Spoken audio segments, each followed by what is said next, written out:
किसी एक छोटे शहर में लिली और परोमा नाम की दो औरतें रहती थी। लिली का पति श्याम एक बड़ा उद्योगपति था और परोमा का पति राघव एक साधारण क्लर्क।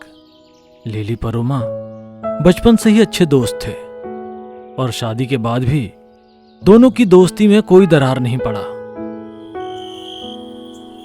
सुनते हो, आज लिली ने मुझे अपना एक रूबी का नेकलेस दिखाया। वो कितना सुंदर है। जानते हो, वो एक मैरून वेलवेट की साड़ी के साथ पहना था उसने एक पार्टी के लिए। कितनी सुंदर लग रही थी वो। तुम अगर वो नेकलेस पहनती तो और भी सुंदर दिखती, तभी शायद उस नेकलेस का वास्तविक मर्यादा मिलता।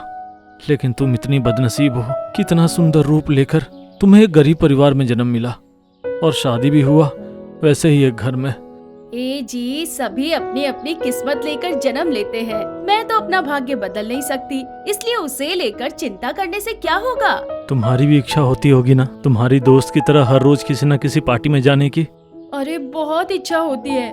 कभी कभी ना मुझे लिली के लिए ईर्ष्या भी होती है। आपके ऑफिस में पार्टी नहीं होती?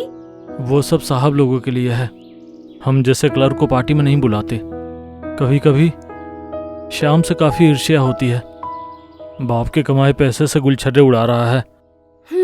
सही है। अच्छा सो जाइए, अब बहुत रात हो गई है।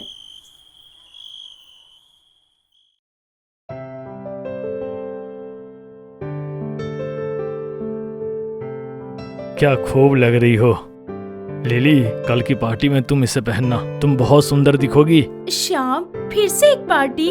मैं ऊब गई हूँ। जानता हूँ डार्लिंग, पर क्या करूँ बोलो। बिजनेस करने के लिए ये सब करना पड़ता है, मुझे पता है। अगर जानती हो तो एक ही बात कहकर मुझे दुख क्यों देती हो? मुझे भी क्या अच्छा लगता है, मैं भी तो ये जिंदगी नहीं चाहता था, पर क्या करूँ बोलो।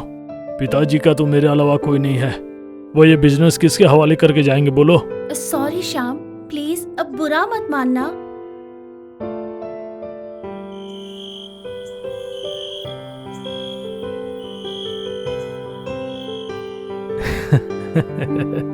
क्या बात है? तुम्हारी बहुत दिनों की ख्वाहिश थी ना कि तुम्हारी सहेली लिली की तरह तुम भी किसी बड़े पार्टी में सुंदर ड्रेस पहनकर जाकर आनंद उल्लास करोगी।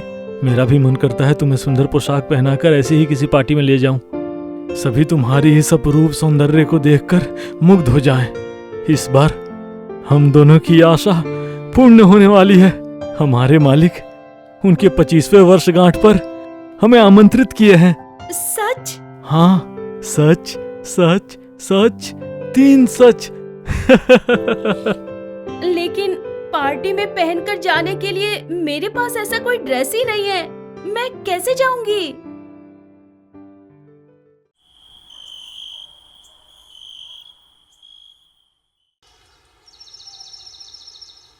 डैड प्लीज, बिजनेस में बुरे वक्त आते हैं। आपने भी जब संभाला था तब भी आया था, प्लीज मुझ पर दोष मत लगाइए। हाँ।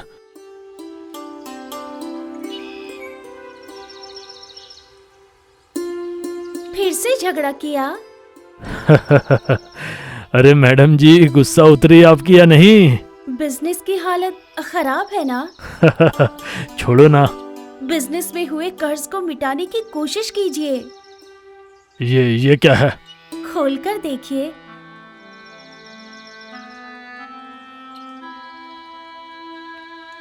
ये क्या लिली, ये मैं नहीं ले सकता, ये सब तुम्हारा है। डार्लिंग, मना मत कीजिए। मेरी कसम, आपने मुझे बहुत दिया।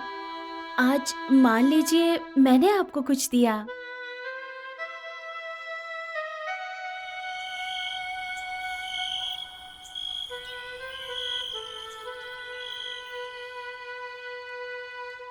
ये क्या है?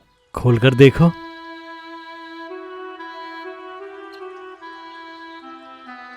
ये मेरा है। ये आपको कहाँ से मिला? मेरे एक जान पहचान के दुकान में बोलकर रखा था। मेरा जो जमा किया हुआ पूंजी था दिया और कहा बाकी के पैसे उसे हर महीने किस्त में दे दूंगा। कैसी लग रही हूँ? आप कुछ कह नहीं रहे। अति सुंदर, तुम्हारा रूप निखर रहा है। आप ये गाउन लौटा दो। अचानक क्या हुआ? मैं इतनी सुंदर ड्रेस के साथ क्या पहनूंगी? मेरे पास कोई गहना है क्या? अरे तुम्हारी सहेली लीली को बोलो ना एक आभूषण उधार देने, उसके पास तो बहुत है। अरे हाँ, आपने ठीक कहा।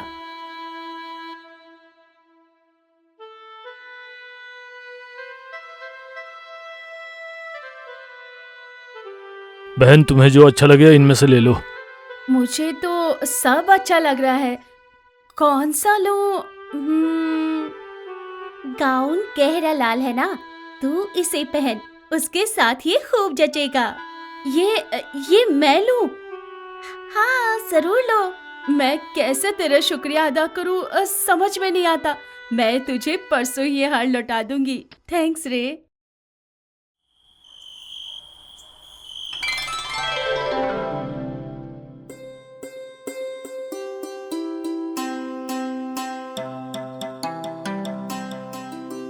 एक्सक्यूज मी मैडम, आपको ठीक से पहचाना नहीं। सर ये मेरी पत्नी है परोमा। हाय, मैं जॉय हूँ। ये सालगिरह का अनुष्ठान मेरे माता पिता का है। ओह हाय, मैं परोमा हूँ। आप ठीक अपनी नाम की तरह हैं, बेहद सुंदर।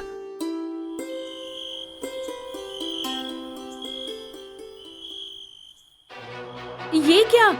क्या हुआ? लिली का हार गले में नहीं है। क्या क्या बोल रही हो तुम? इतना दामी हार कहाँ गया? मैं नहीं जानती, मैं सच में नहीं जानती। नहीं मिला तो हार खोजो।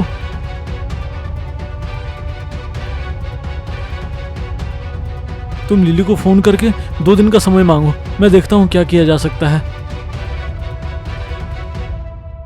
कई सालों बाद। सॉरी लिली, आपको तो ठीक से नहीं पहचाना। मुझे नहीं पहचाना? मैं परोमा। ये क्या हाल हो गया तेरा? कितना सुंदर रूप था, कहाँ गया वो रूप? और इतने दिन कहाँ थी? कितना ढूंढा तुझे, लेकिन कहीं नहीं मिली। तेरे साथ दोस्ती करना मेरी जिंदगी का सबसे बड़ा अभिशाप है। ये दोस्ती मुझे मिटा दिया। मैं कुछ समझ नहीं पाई। तेरा दिया हुआ रूबी का हार पार्टी से लौटने के बाद मुझे कहीं नहीं मिला। लाख ढूंढने के बाद भी मुझे नहीं मिला। उसके बाद राघव एक जौहरी से वैसे ही एक डिजाइन का हार खरीदा। उसका दाम हमारी हैसियत से बाहर था। इधर उधर से उधार करके उन रुपयों का इंतजाम किया, तुझे हार तो लौटाया, लेकिन इस बीच मेरी जिंदगी के 5 साल गुजर गए। मतलब ये 5 साल ऐसा कोई काम नहीं जो मैंने ना किया हो। लोगों के घर काम करने से लेकर ईंटों की भट्टी में ईंटें उठाना सब किया है। एक शहर से दूसरे शहर कहाँ नहीं गए। इतना काम करके क्या रूप बरकरार रखा जा सकता है? इसलिए जिस रूप का अहंकार था वो गया, साथ में मेरी जिंदगी के 5 साल भी। जो भी हो, जो उधार लिया था वो चुक गया। तू एक बार तो अपनी समस्या मुझे कहती। अरे शाम के बिजनेस का खराब समय चल रहा था, इसलिए मैंने असली रूबी का हार बेचकर उसके बदले एक नकली रूबी का हार खरीदा था। पार्टी में जाना पड़ता था ना, इसलिए। हार का दाम तो 1000 रुपए भी नहीं, वो तो नकली था। मतलब एक नकली नेकलेस के लिए मेरे 5 साल बर्बाद हुए? नहीं, एक नकली नेकलेस के लिए नहीं। परोमा का ये हार हुआ उसकी नादानी के लिए, अपनी सबसे करीब सहेली से इस बात को छुपाने के लिए। वैसे हानि की भरपाई करना उसका फर्ज था, लेकिन उससे भी ज्यादा जरूरी था खुले मन से अपनी गलती को स्वीकार कर लेना।